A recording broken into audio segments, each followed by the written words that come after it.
Ce qui nous tient à cœur maintenant aujourd'hui, mais c'est d'aider les familles, lever des fonds pour la recherche pour que plus aucune famille ne connaisse ça.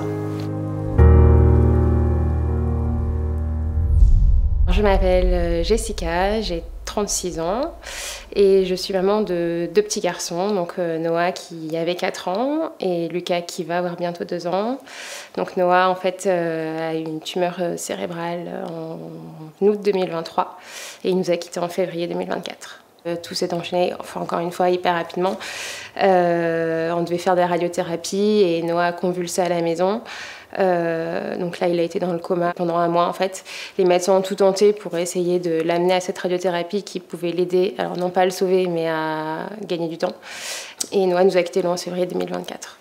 Alors le souvenir qu'on garde de Noah, c'est surtout son sourire. Enfin, il y en a plein, mais c'est vrai qu'il y a son sourire finalement. Il avait toujours le sourire, il avait toujours une joie de vivre.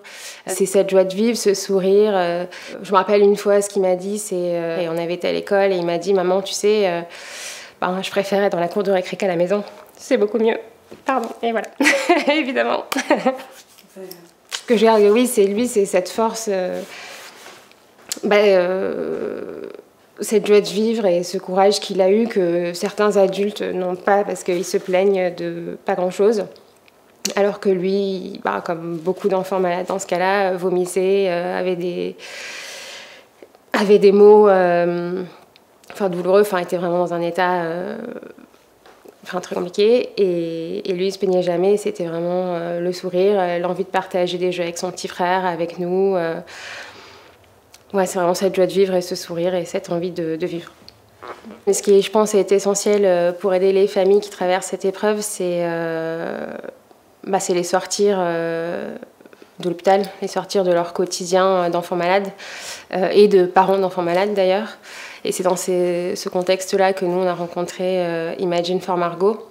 On avait participé le 6 décembre à un arbre de Noël à la garde républicaine.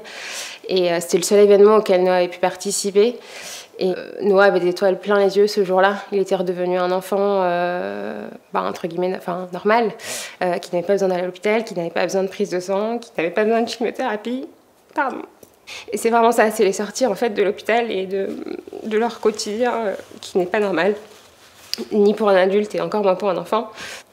Ce qui est important, c'est de rencontrer des parents qui sont exactement dans le même cas que nous, parce qu'il n'y a que ces personnes-là qui peuvent nous comprendre, même si on est entouré par la famille, par les amis, ce qui a été notre cas. Personne ne peut vraiment comprendre. Il y a des choses qu'on ne dira jamais à personne, je pense, et que seuls des parents qui ont connu ça savent.